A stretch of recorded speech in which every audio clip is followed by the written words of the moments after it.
Have you ever told yourself, if I could just make a routine and stick to it, I'd finally feel like a good mom?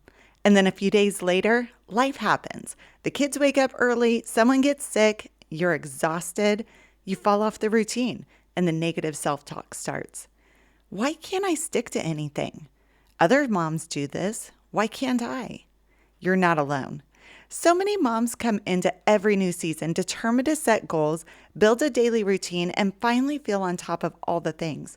But instead of stress relief, routines often trigger more anxiety and stress, more self-criticism, and that heavy feeling of, I feel like a failure as a mom. Welcome to Conquer Mom Stress, the podcast that helps you stress less and enjoy motherhood more. If you've ever crawled into bed at night, completely exhausted, but still feel like there's so much left to do, you are in the right place. I'm your host, Jill Gockel, and I believe that motherhood is meant to feel joyful, not exhausting.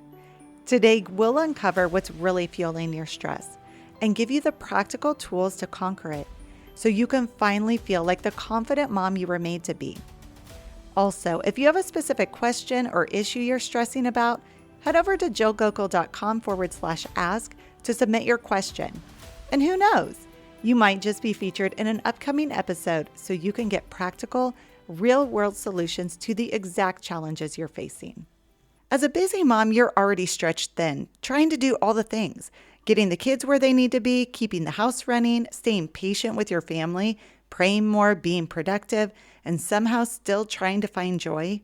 You keep telling yourself that if you could just create the perfect daily routine, you'd finally feel like a good mom.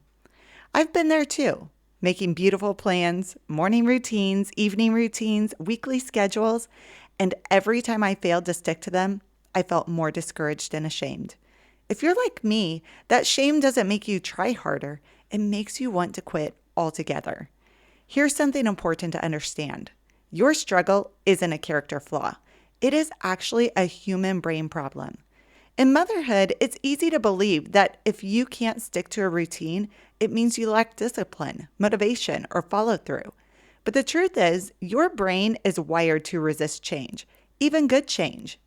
St. Paul describes this exact experience in Romans chapter 7, verse 15. I do not understand my own actions, for I do not do what I want, but I do the very thing I hate.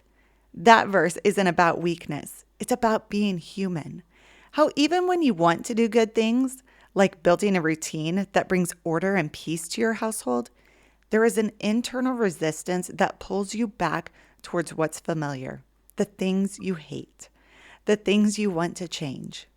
This passage is a reminder that struggling doesn't make you a bad mom or a lazy one. It makes you a human one.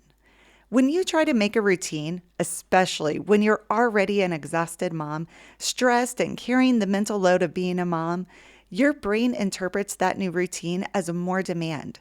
And when more demand increases, anxiety and stress increase too. So what does the brain do?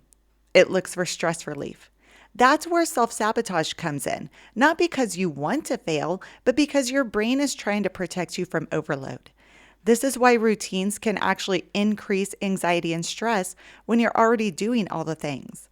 Your brain starts whispering narratives like, you're too tired to do this today. You can start again tomorrow. What's the point? And suddenly, old habits feel more comfortable than new ones. Your life is run primarily on autopilot. For the most part, you do the same thing day after day without having to think about it. You get ready in the morning the same way, take the same route when driving. We are creatures of habit. So when you change up your routine, even if it's to make your life better, your subconscious still wants to pull you back into old habits.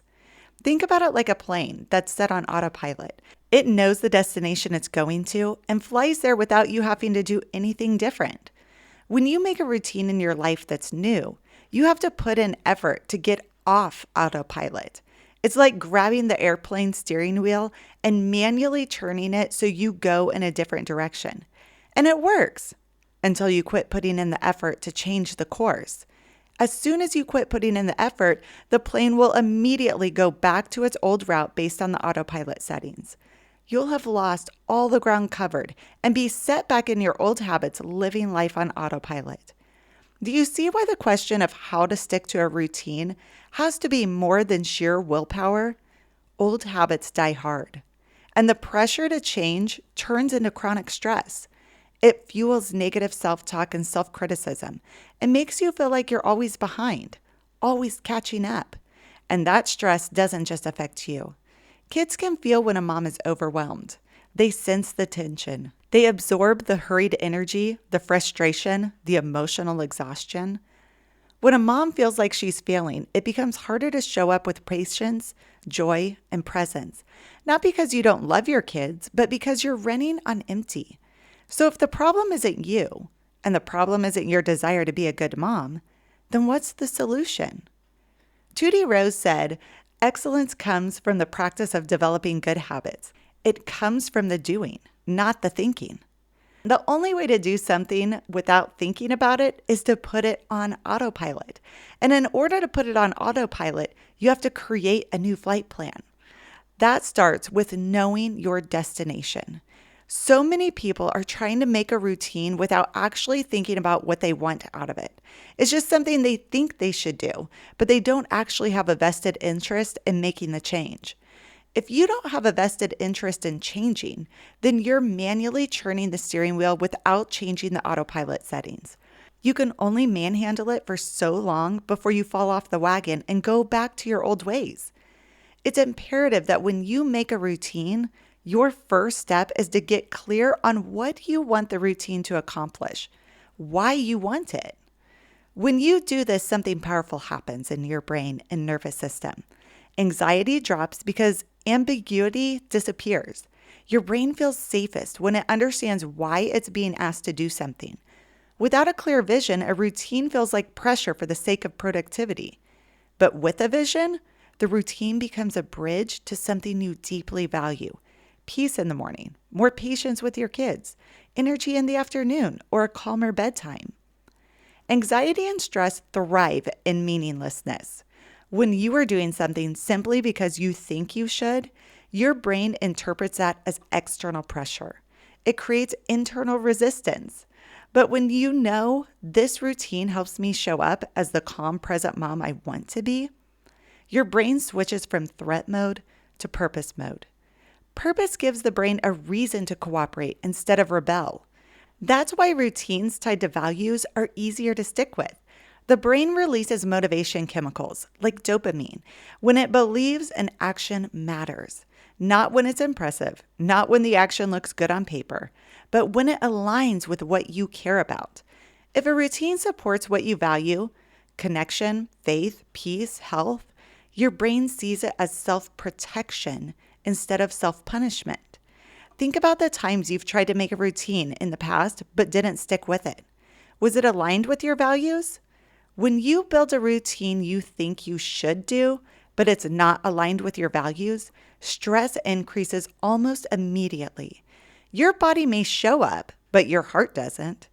This creates cognitive dissonance. You're forcing yourself to do something that doesn't actually serve your life. The brain experiences that as friction, and friction leads to exhaustion, resentment, and self-sabotage. Eventually, you quit. Not because you lack discipline, but because your nervous system refuses to keep spending energy on something that doesn't feel right, something that's not aligned with what you actually value in life. Once you know your destination, that your new route is aligned with your value, the next step is to find the easiest way to get there. I'm talking about the small habits that are so tiny, it's almost laughable to think they'll make a difference in your life. Go back and listen to episode 20, where we talked about how to create New Year resolutions that you can actually stick with. Remember, small habits done consistently over a long period of time equal giant results. And that episode will show you exactly how to get the small habits you need to stick with a routine. Now that you've got your plan, your new tiny habits, you want to make the trip enjoyable. What would make this new routine something you can look forward to doing? The brain is wired to work toward pleasure and away from pain. When a routine feels dull, heavy, or lonely, the brain tags it as something to avoid, even if it's something that's good for you. So when you add enjoyment, music you love, your favorite TV show in the background, lighting a candle, or chatting with your kids while doing it, the brain begins to associate the routine with safety and reward. This matters because stress decreases when the brain feels supported, not coerced. Enjoyment sends a signal to the nervous system that releases dopamine, the feel-good hormone, which lowers cortisol and increases the likelihood that you'll repeat the behavior. And here's something that moms don't hear enough. You are allowed to enjoy the process. A routine doesn't need to feel like a discipline camp. It can feel like companionship with yourself, with God, or with your kids. When kids are involved, a daily routine can even become moments of connection instead of separation. Folding laundry together, tidying while chatting, cooking while listening to music, these moments blend responsibility with relationship. That blend reduces mom guilt and helps you find joy even in the smallest moments. And the final step to figuring out how to stick to a routine is to have an emergency plan in place. Mama, there will be days that you do not want to follow through with your routine, or days where you can't, and it's so hard to start back up. Remember how the brain is wired to move toward pleasure and away from pain?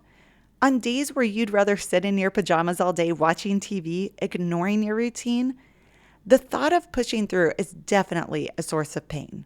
So this is where you need to shift from present thinking into future self-thinking, because this is where the long-term change is born. When you choose to stick to a routine, even when it's uncomfortable, even when you don't feel like doing it, you're practicing something called delayed gratification. Instead of giving your brain the instant relief of not doing your routine, you're choosing the deeper pleasure your future self will feel. Less stress, more order, more peace. Each time you do this, your brain lays down a new neural pathway. It's like walking a new trail in the woods. At first, it's overgrown and hard to follow, but every time you walk it, the path becomes clearer. Eventually, it becomes the default route. This is how routines become autopilot. When you repeatedly choose, I'm willing to feel a little discomfort now so my future self can reap the rewards, your brain starts to trust that pattern. Over time, the routine stops feeling like effort and starts feeling like identity. Your brain learns, this is who we are. This is what we do. The opposite is also true. When you consistently choose instant relief, scrolling, avoiding, postponing that new routine, the future pain compounds. Stress piles up, guilt grows, mom burnout becomes inevitable, and the brain learns to avoid responsibility even more aggressively. Luckily, the brain is incredibly adaptable. No matter how many times you have quit before, the moment you start linking your routine to your values, implement it with small, tiny habits, add a dose of enjoyment to the process, and focus on your future self, your brain begins to rewire itself. Eventually, the routine doesn't just help you get things done. It becomes the structure that protects your peace. And that's when routines stop feeling like pressure and start feeling like love in action. St. Joseph Marie Escriva said, "When you bring order into your life, your time will multiply, and then you will be able to give God more glory by working more in His servants." Mama, you create order in your life when you make a routine that's aligned with your values. The more you stick with it, you'll find that the time you have in your day will multiply unexplainably, where the only answer is God. How did you get more done today? God. How did you have so much free time left in your day? Definitely God. A routine isn't about controlling your life. It's about freeing your mind and heart so you can focus on what matters. God, your spouse, your kids. A routine is not a self-worth test. It's a support system for your nervous system. Your goal isn't to prove you can do it all. Your goal is to remove the internal debate that leads to self-sabotage. When you do this, you open up the door to a life where you can thrive. Creating a routine you can stick with blesses more than just you. It blesses your family too. When you're calmer, your kids feel safer. When you're less stressed, love flows more freely. When you stop criticizing yourself, you find joy. Something to keep in mind as we close out today. Sticking to a routine doesn't mean never missing a day. It means always coming back to it without shame. That's grace. That's growth. That's how real change happens. Let your routine serve you. Let God meet you in the small, ordinary moments, and trust that order built on grace will always lead you back to joy. You are a good mom, right here, right now. Thanks for joining me for this episode of Conquer Mom Stress. If today's conversation encouraged you, hit follow and leave a review. That lets me know that these episodes are hitting the topics you need. And while you're there, share this podcast with another mom who might need to hear it. Remember, this is your place to pause, reset, and start conquering mom stress, one small step at a time. Motherhood isn't meant to drain the life out of you. It's meant to be lived with joy, even on the messy days. And together, we're going to find that joy again.